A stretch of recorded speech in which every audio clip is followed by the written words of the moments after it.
So welcome to another short interview for the Zero to ASIC course YouTube channel. And today I'm really happy to be joined by Ray.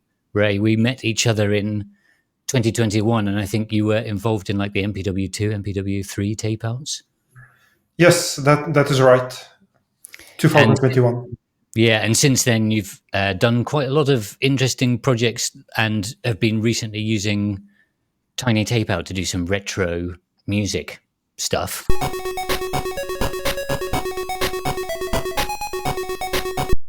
So you've got some cool videos on your own channel, so I'll link them up above somewhere.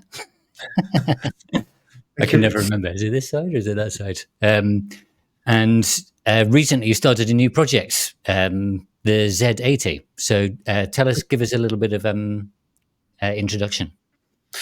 Yeah, so the Z80 is like computer from my childhood, ZX Spectrum, so it was Z80. That's the computer and microprocessor where I learned assembly, wrote small games, so it's very much dear to me in a way. And then the day I learned about the Zilog discontinuing Z80, so I had this thought like, well, we probably should do it in open source now. I wrote a tweet and some people replied, so yeah, I was encouraged. Yeah. So yeah, and there's been it was covered quite, like the discontinuation was covered by quite a few news outlets like Hackaday and Tom's Hardware and the Register and so forth. And then your project has also been picked up by them as well. So there's been quite a lot of interest, right? Yes, correct.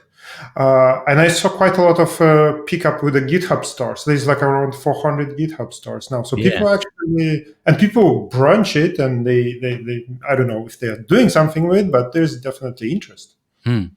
Have you had any pull requests yet?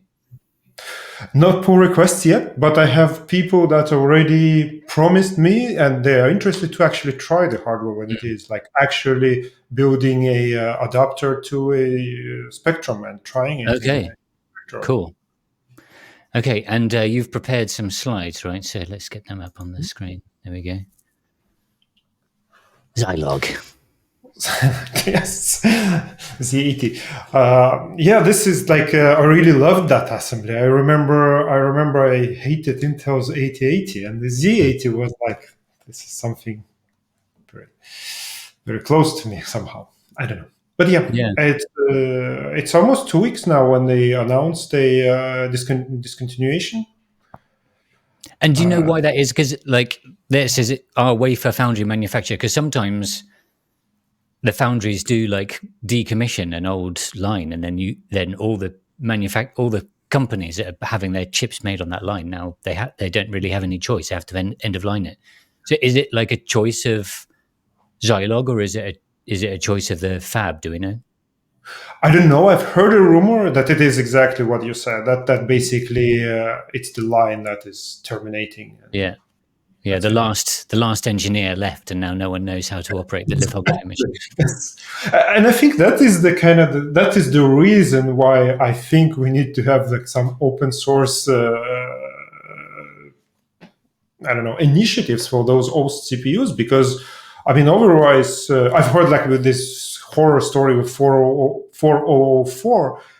When the people were trying to kind of replicate it, it turns out luckily there was like 5 old photos of the layout, and Federico Fagin, I think he was allowed and kind of got those layouts. But I'm afraid that in other cases, the people just will throw, they will be just stuck somewhere in these big corporations, those layouts that are not accessible to anyone. So buy now or miss your chance forever, unless Ray is successful.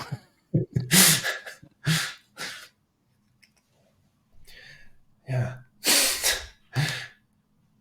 So as well, it was a very, like, I wanted to be as early as possible on the Tiny Tapeout 7. I tried to be one of I actually succeeded to be the very first. I think we still only got a few designs on there, so you're definitely one of the only few. So it fits in 4 tiles then? Yes, it is 4 tiles.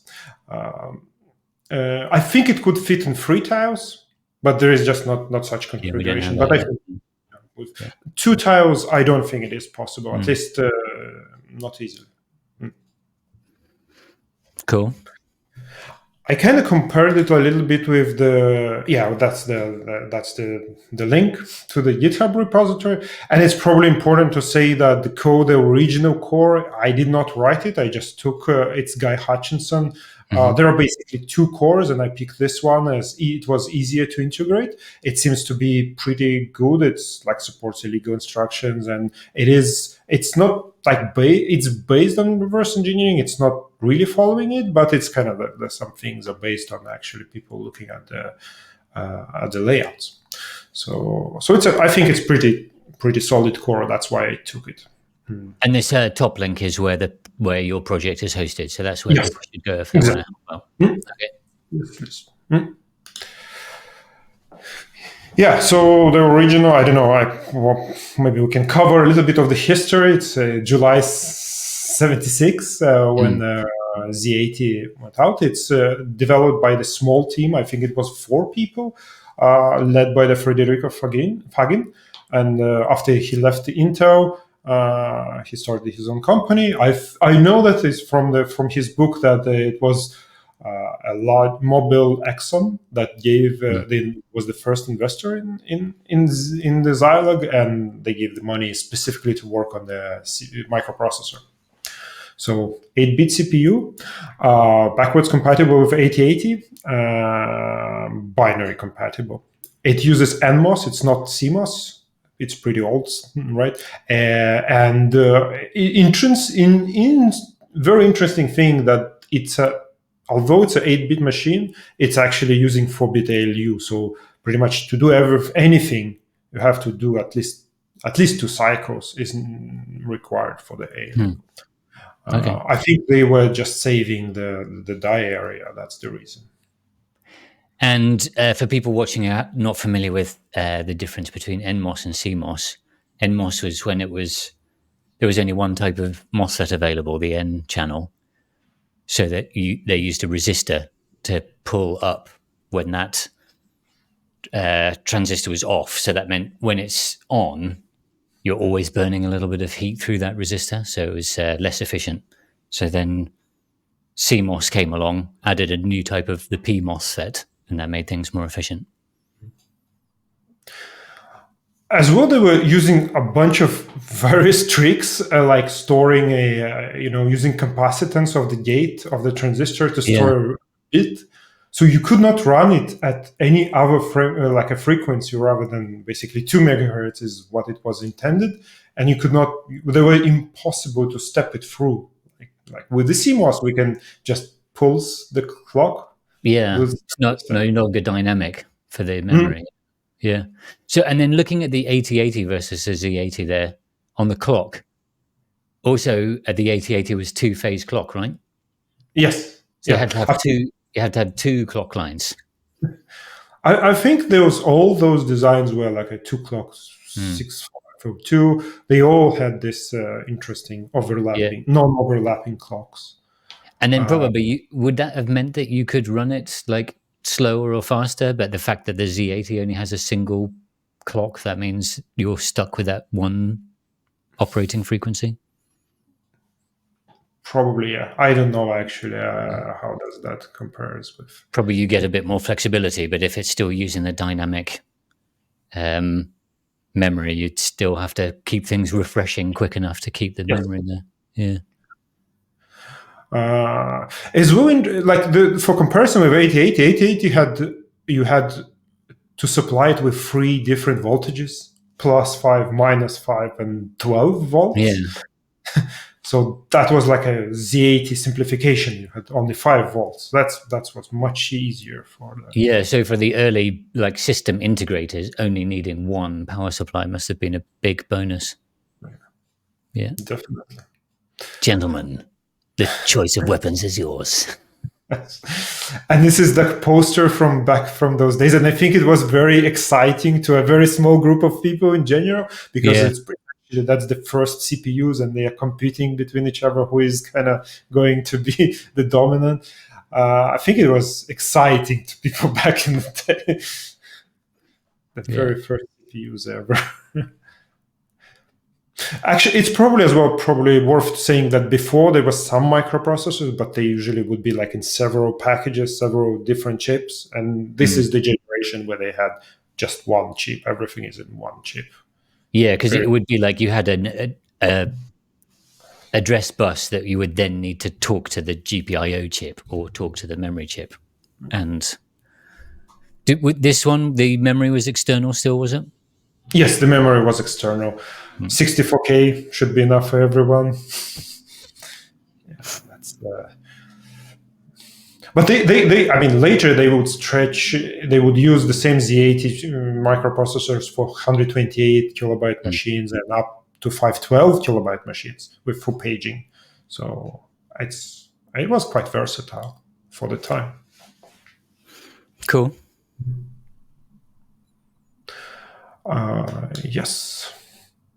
Yeah, so Frederick and Masatoshi Shima, both very important for the early and later days, but especially for the early days of great book, Silicon. If you can, please read it. It's a really great book. It's very interesting, both in terms of how those companies operated, how they started, and the silicon design, how and whys of those early days. Yeah. It covers a little bit pre-microprocessor times, like early Federico's designs, and then goes into the microprocessor. Yes, and I read it and I really enjoyed the book as well, so I recommend it. And yeah, very it was in the days when all the designs really were drawn by hand and laid out. And that you had somebody kind of sketching circuits, and then a drafts person who would be doing the actual artwork on these multiple layers, like very big, everything blown up so that it could be worked on. And that's when you look at these old chips, they look so different to the like if you look at a tiny tape-out design now, where it's like a machine laid out. Let me quickly jump through the yeah. There we go. And you can like see the intent of the hand layout design, and like even the data buses and how signals are moved around. Then you look at the modern standard cell-based one with machine routing. It's just like a blob. Yeah, a mush. This is something I would like to do a bit different, but we can discuss that a bit later. But okay. I don't think it will change anything from the outside of the chip, but at least internally it would look more interesting. Sorry to interrupt your slide flow. There you go. Yeah, I think he pronounces his name Fagin as well. By the way, I think it's Fagin. Yeah. Well, it's Italian, so but yeah, probably. If you're an Italian expert, then let us know.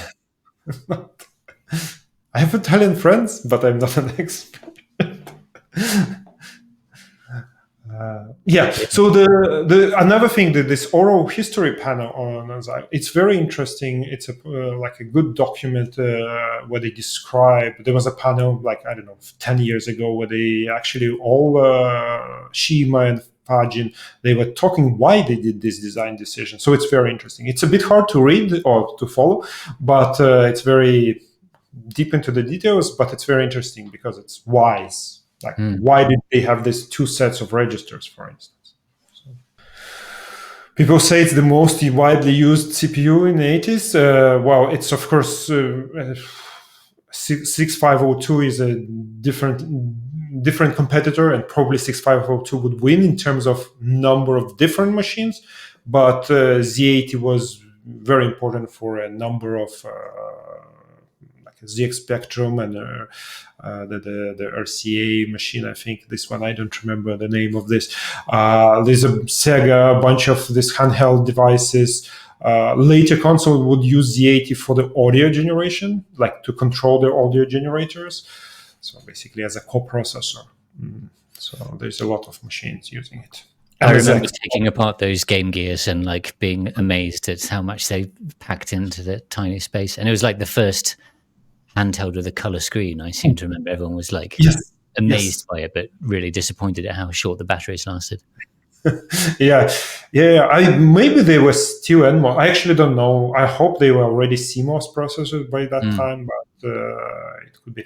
On my GitHub page, I have a bunch of those different links to the different die shots, and then you can see that at least Nintendo in '94 it's already CMOS. It was integrated. Yes, it's integrated in Game Boy Color. So in the Game Boy Color, it is definitely a CMOS process already. And it looks a bit much more mushy. It looks it's somewhere in between. It's not, you can see that somewhat manually placed and somewhat automatically placed. So it's like somewhere in between. A mushy design. Yeah, I think the CMOS, the earliest CMOS versions were in the '85, not by Zilog, but by other companies. They started doing that. Sir Clive Sinclair. Yeah. Yes,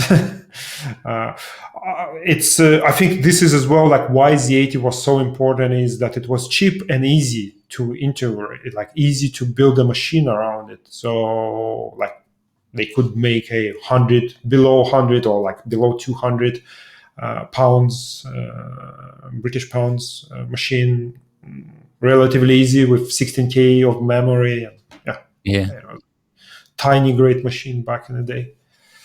Yeah. I never had one, but I had friends who had them.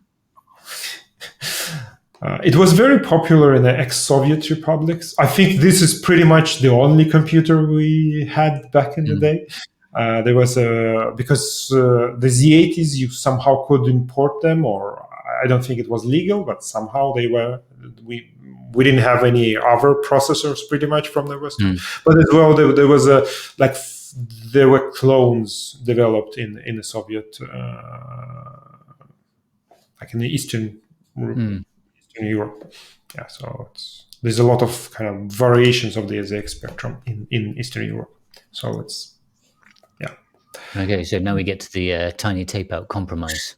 Yes, yeah. So that's the main compromise I had to do with that design is to fit in a tiny tape out. It's only 24 kind of pins, 27 plus 2 power. But that's the actual Z80 has a 40 pins, of course, 40 pin package. And the design decision I did is, I would just multiplex 24 output pins. I would multiplex them on 8 pins. Because for the data bus, I need a bidirectional pins. So that takes all 8 bidirectional pins in tiny tape out. Input pins, it doesn't really require that many input pins. It's just 4 input pins. But the output pins, there's quite a lot of them. 24. It's an address bus, 16 bits of the address bus and plus control signals. So are they just like output on every 3 clock cycles, or how are you doing it? I made it 4 clock cycles just to make it easier. So it's like it goes system, address, system again, address. Like that. Cool.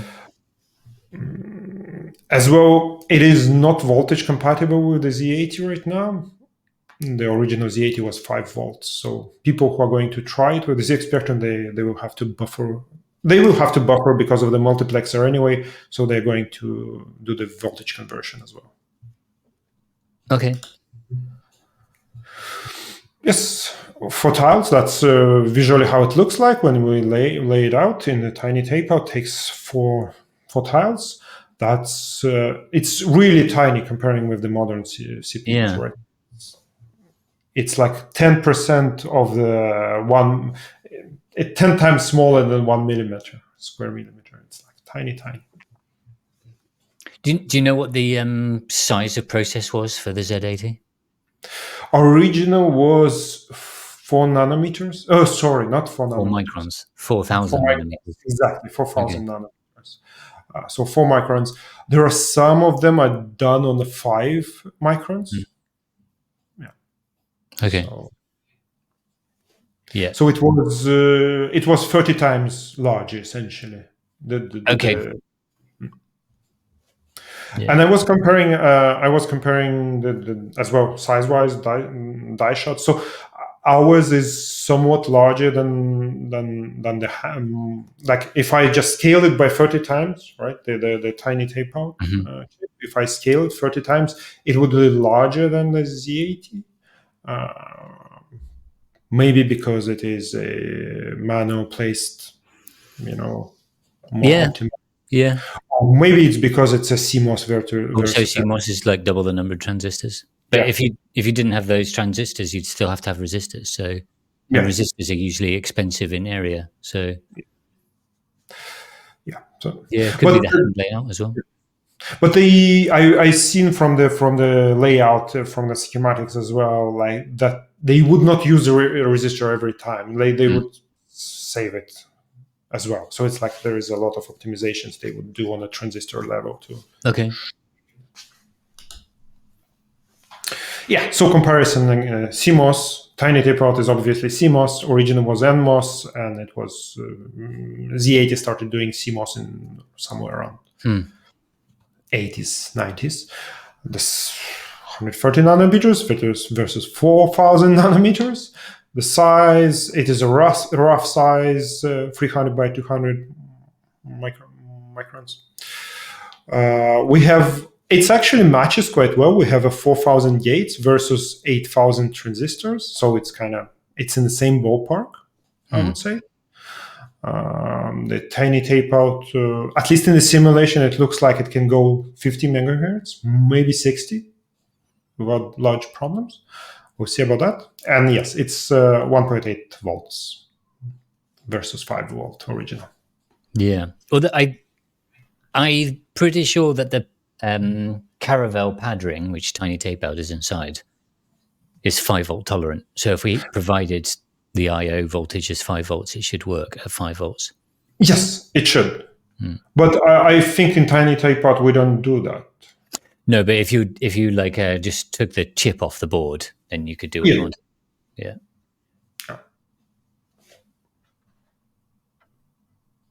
So I'm very happy about that. That it actually Caravelle supports 5 volts, so it will be easy to make it 5-volt Yes. Yeah. So yeah.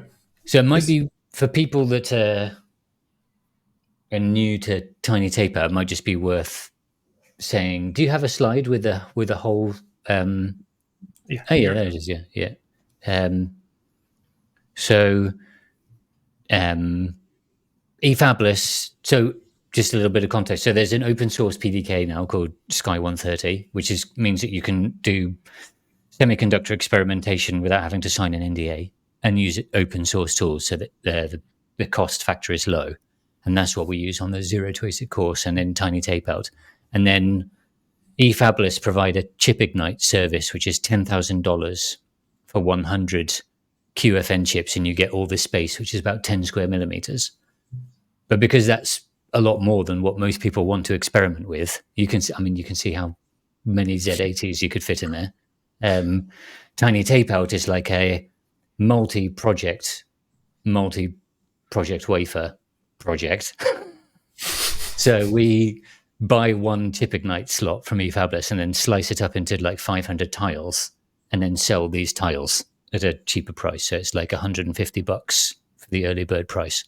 So that's how tiny tape out fits into this. If you've not heard of tiny tape out, and Reg has done quite a few tiny tape out projects, and so it's fits inside this pad ring. We don't get to control that. That's provided by eFabless, and we run the core. The core is 1.8 volts, and we run the IOs at 3.3. But apparently, the IOs are 5-volt tolerant. So I guess that's your next step, is it? So you're going to prototype on tiny tape out, Exactly. and then what's next?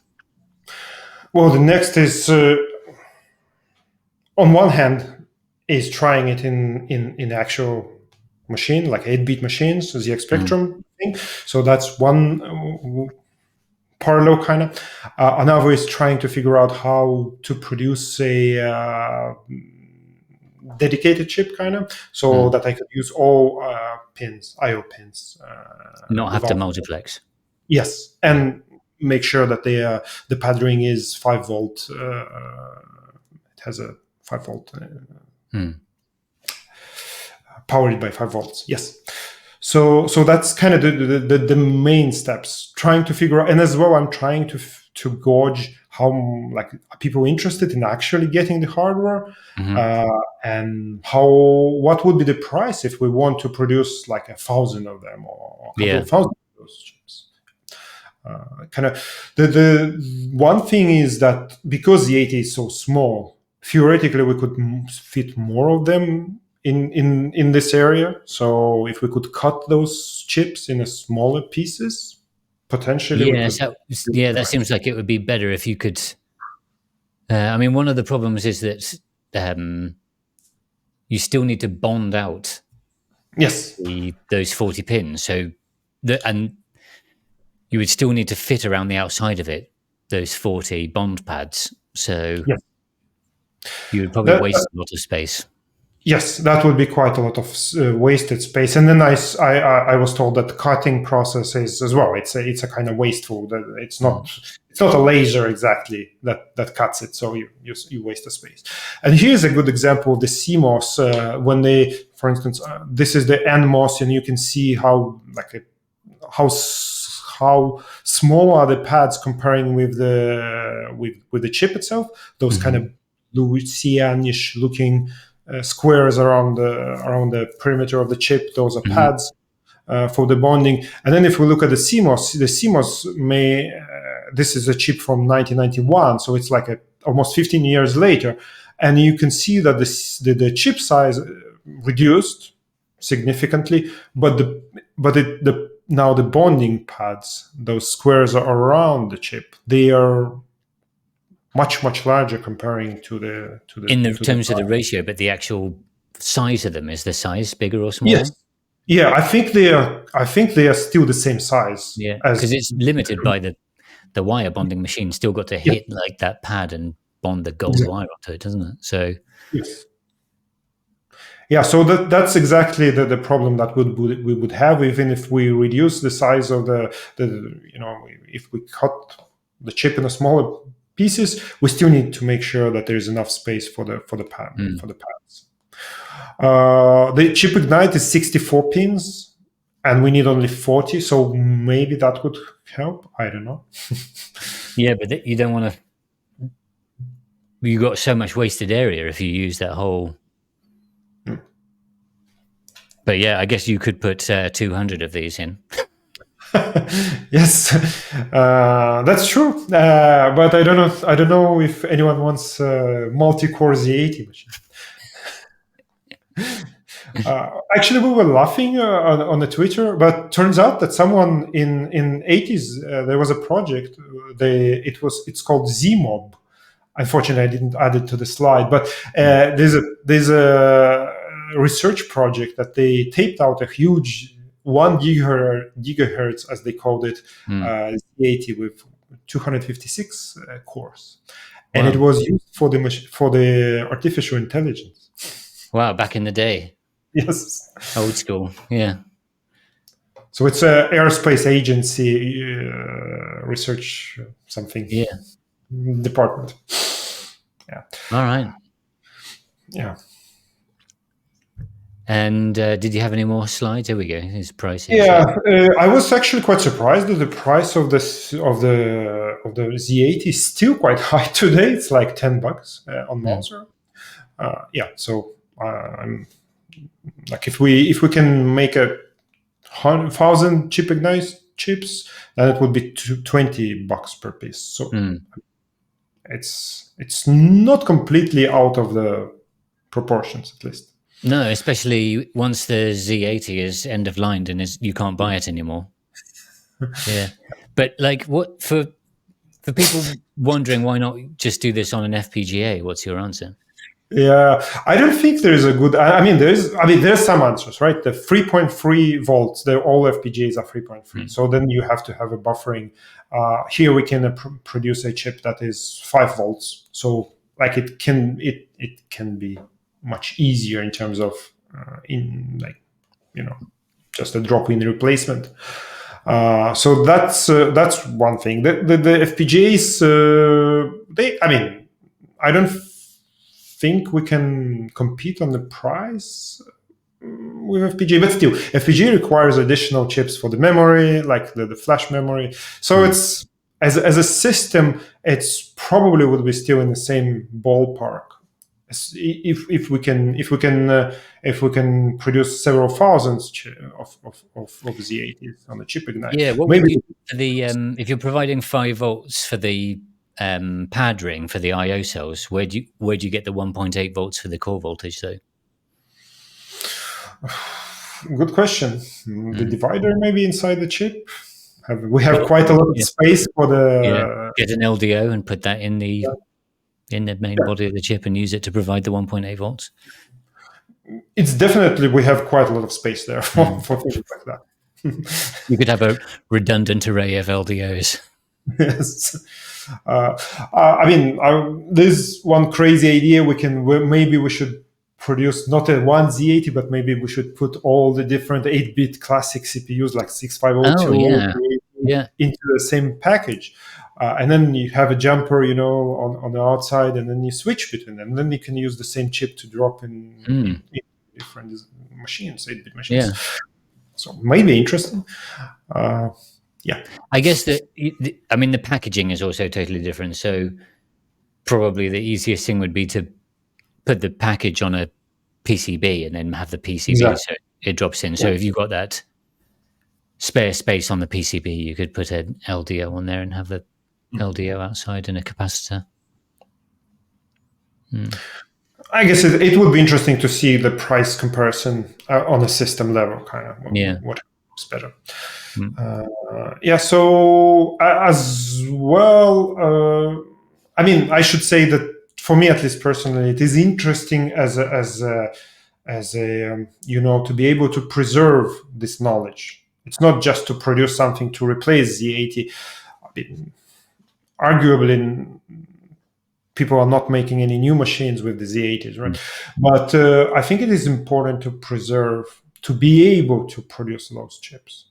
Maybe not mass produce them, but at least to retain the knowledge, get the masks. I would hope that if we have get enough traction, maybe the Zilog would open source their layouts as well. Maybe that would help them to decide open sourcing eventually. Their layouts. Yeah. We can hope. Yes. Yeah. Okay, so this is the plan. Yes. Prove that it works. Test bench the hell out of it. Maybe compare even with the netlist implementations. Just transistor to transistor, like on a transistor kind of level. Figure out first. Produce like a 64-pin package. Oh, there is a mistake here. It should be 64 package. Voltage compatible 5 volts. Figure out how to do the dual inline package 40, maybe PCB. I don't know. Some people are asking, can we get these nice ceramic packages? Well, as long as you don't mind paying an extra $80, sure thing. I'm sure there will be some people that would like it. I would pay $80 just to have, a ceramic package, with my name on it. Are you going to start a new semiconductor company to do this, Ray? The nerd and are you open to name suggestions? I think you should be Raytronics. Yes. But in general, I'm open for the name suggestions. That would be interesting what people can come up with the company like doing this really niche, weird. Yeah. I do like the idea of putting like a bunch of classics in one chip, because that also solves your area issue. Yeah, and maybe widens the group of people that would be interested. Yeah. I think as well, like what it is more interesting is for the audio chips, maybe, because there you need an analog components, right? And like with FPGAs, you cannot really do that. Yeah, what is it? Is it the SID chip? That kind of classic? Yes, that's yeah. So right now people use FPGAs or like microcontrollers to simulate it, but it would be nice to have a Yeah. A Z80, a 6502, and a SID chip all in one package. Yeah. Cool. Yeah, I think that's about, yeah, this is a test bench. This is the package of how the later Zilog looked like with the 60, with 44 pins. Yeah, I don't know. They're just some nice images. Okay. So, yeah, let's end it now. Yeah, help needed. So tell people who are interested how they can help and how they can get in touch with you. Yeah, I think the best thing is that if people want to help, they join the Discord of the Tiny Tapeout so that we can talk there. And yeah, it's a nice community to join in general. I need help with the reverse engineering, like finding all the materials about what people have done so far, and people that know about reverse engineering or do the Z80 reverse engineering. I would love to talk more about that, and I would love them to contribute to basically to make it as close as possible to the original. I would like to do the layout closer to the original chip as well. So that requires probably maybe not a manual layout, but some scripting. We'll figure that out as we go, and making a PCBs, making it like figuring out how to do the dual inline packages. This 40 pin things in maybe the ceramic ones even in 21st century. That would be interesting how to do that. Yeah, very classy package, definitely. Yeah. Great. Well, thanks a lot for your time today, Ray, and best of luck with the project. Thank you very much. Thank you for being a Tiny Tapeout customer. Well, it's a great opportunity for us to try things like that. Yes. Overall, it's impossible to do it. Wow, yes, it's really. This is like a great example of a project that I'm very happy that is enabled by the Tiny Tapeout infrastructure. So really, I should say it took me 1 day to do this. I already knew Tiny Tapeout, but like to get the first working version, it literally took me 1 day. Awesome. Okay, so thank you for the Tiny Tapeout again. You're welcome, and thanks for your time today. Good to talk to you, and all the best with the project. Thank you.